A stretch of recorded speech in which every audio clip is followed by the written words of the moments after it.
total population control. Bill Binney says that's what the National Security Agency wants.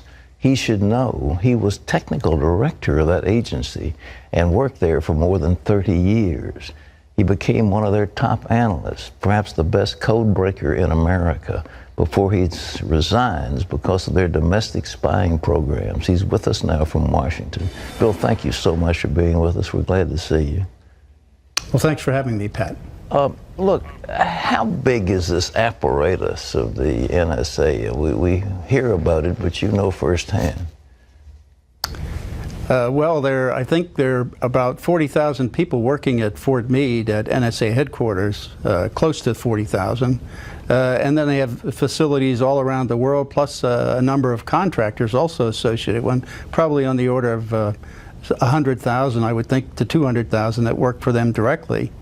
So it's a rather large operation. I mean, it's between $10 and $15 billion a year that they spend on it ever since 9/11. So that's, you know, quite a bit of money they're investing in it.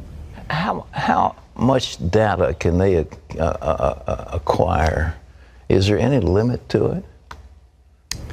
Actually, the only limit is in terms of money, power, availability, and space to stack equipment to go and collect the material.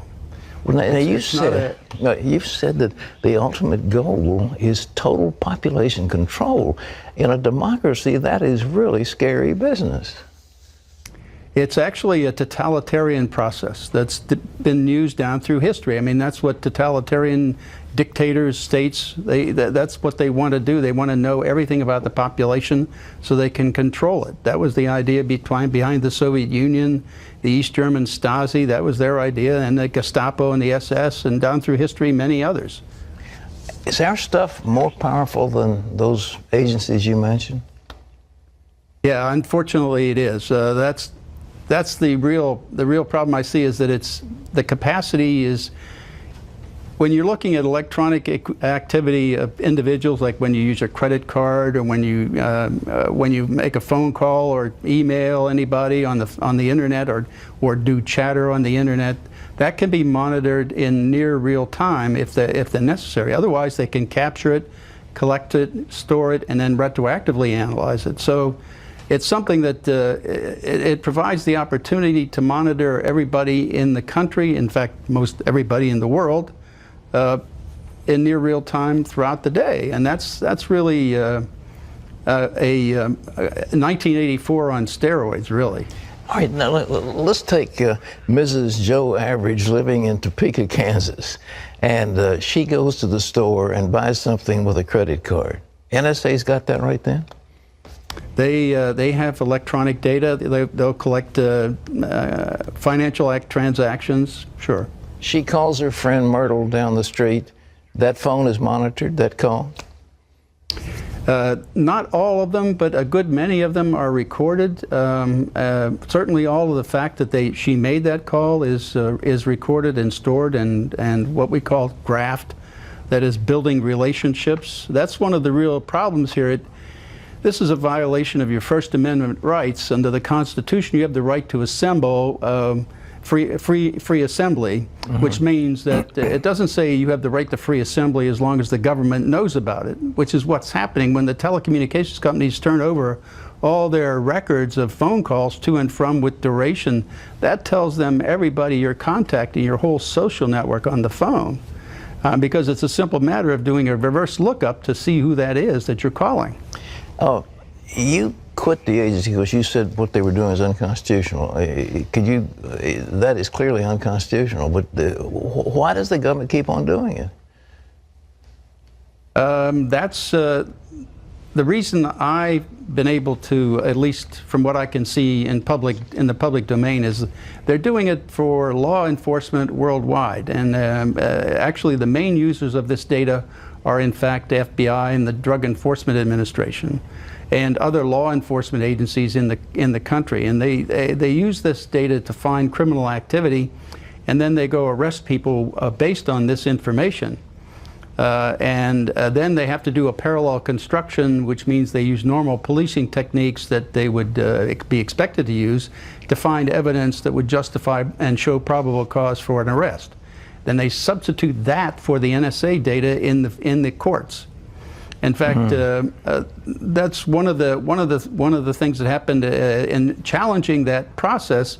Was one of the lawsuits was Amnesty International versus Clapper, and that made it to the Supreme Court.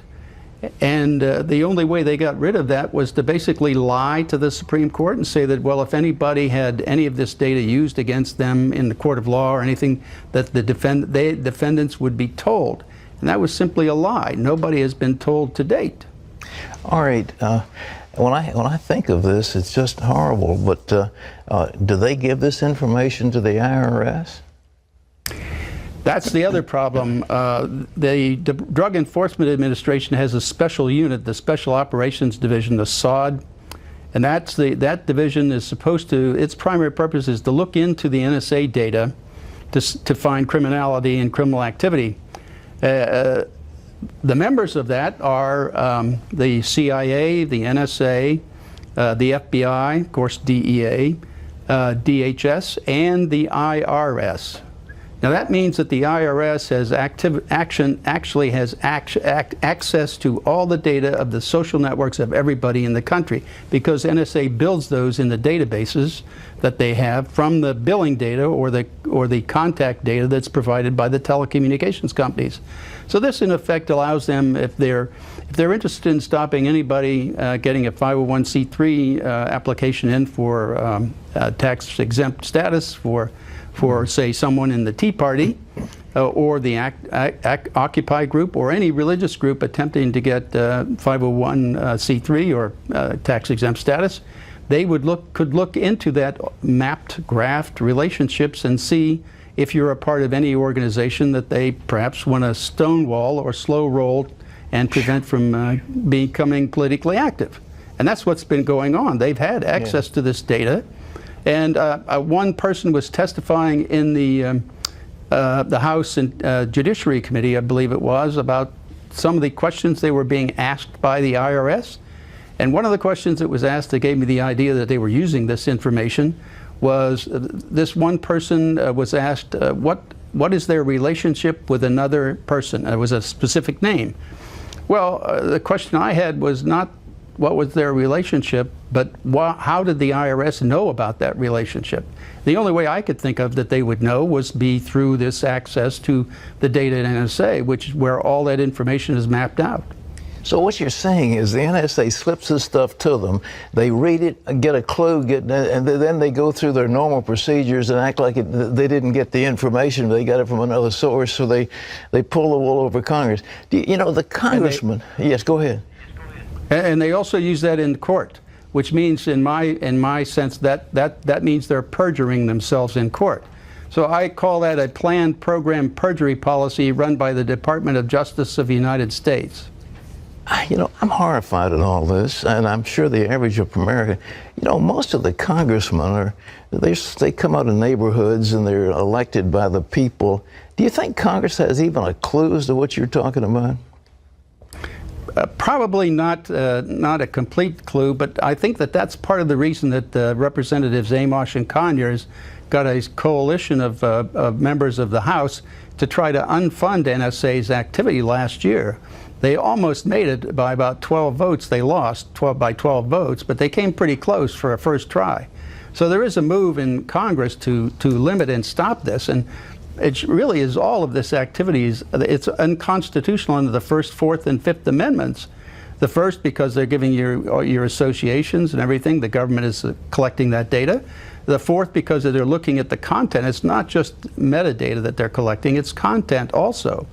And the fifth, because they're using data that the content of data that you pass between your friends and neighbors, and use that against you in a court of law. That's a violation of the Fifth Amendment. That is to have you can claim the Fifth Amendment not to testify against yourself. Well, that's a violation of that too. How come some little guy didn't come after you in the middle of the night, or have they? They have, actually. They sent the FBI at me in 2007 and tried to intimidate me to stay quiet. What about Snowden? Is he a traitor or a hero? I looked at him as doing an absolute public service, not just to the people of this country, but to the world, because he produced evidence that's irrefutable by our government. That's the crimes against the Constitution and the laws that we had over time anyway. So that was irrefutable evidence of what they were doing, and so they cannot deny it now. What kind of megalomaniac would want to do something like this? Is monstrous. And these guys, I mean, where does the mindset come from that devises all this stuff? Well, that's what I objected to and why I left NSA early on back in 2001, because I saw this coming. I mean, I had worked the Soviet Union problem for almost 30 years, and it was very clear to me that in October of 2001, the NSA and the government, the U.S. government, started adopting the procedures and techniques and processes that the Soviet Union and the Stasi and all of the countries behind the Iron Curtain were using. So we were actually adopting their procedures. It was very clear to me that that was what was going on. All right, last question. The average person doesn't have a vestige of knowledge of what you're talking about. They just trust their government. What are we going to do as citizens? Well, you see, let me say something about that first. That's really the problem here in this country. You see, from what I see is we have not had a dictator in this country for almost since George III, for almost 240 years. So we've been very comfortable over those 240 years, at least, kind of depending on our government to do the right thing. And that's what we've all been accustomed to them doing. That is, we trust them and have trusted them for a long time. And so we don't have that knowledge of what dictators and dictatorial processes are. But if you look at it, the Germans today are the ones who are really upset about this.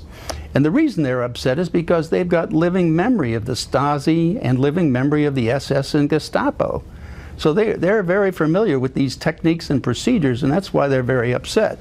To me, I think the only way we can get out of this is to fire everybody in D.C. I think that's the only way to do it. You have to go out and vote. You have to get active. You can't stay quiet and let this happen. You have to stand up and oppose it. Bill Binney, thank you so much. You're a great patriot, and keep speaking out. And we'll ask prayers for you, for your protection, because I can't imagine they're going to let you keep on talking, but maybe they will. Well, folks, if you want to learn more about Bill Binney and the NSA, you can go to our website. There's more detail about it.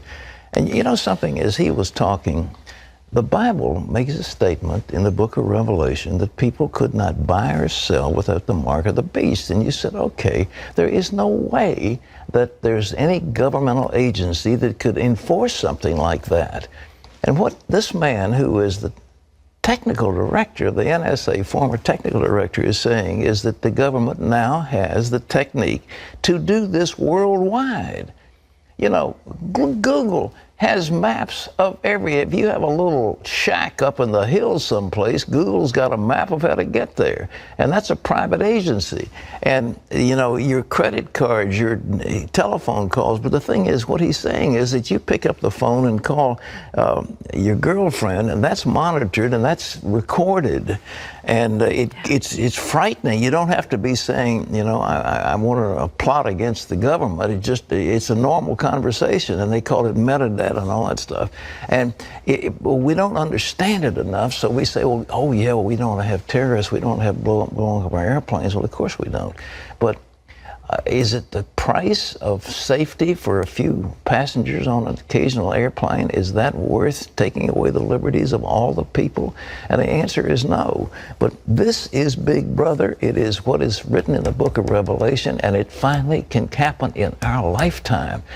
This is scary stuff. Shocking, really. Isn't it? Shocking. I remember reading 1984 and books like The Late Great Planet Earth and thinking that could never happen in our country. People would never buy into that. And here we sit. Well, it's like the old business of the frog in the water. You heat it up slowly, and we're more and more accustomed to it. And every time it comes out and they say, oh, well, it's okay. It's the USA Patriot Act. It was put in by George Bush. These are good guys. And this is, you got a nice general up there, he's 3-star general, he's got a benign looking face, and you figure he's not going to hurt you, and so he's in charge, and then somebody else. Well, we also grew up being taught and believing that the check and balance system in our government was going to take care of all of this. This is huge. The gathering is in the billions and billions and billions of bits, and it is, we finally have the capacity to control every human being on the face of the earth. Oh. Clean them up, that's what he said. Throw the bums out and let's start afresh.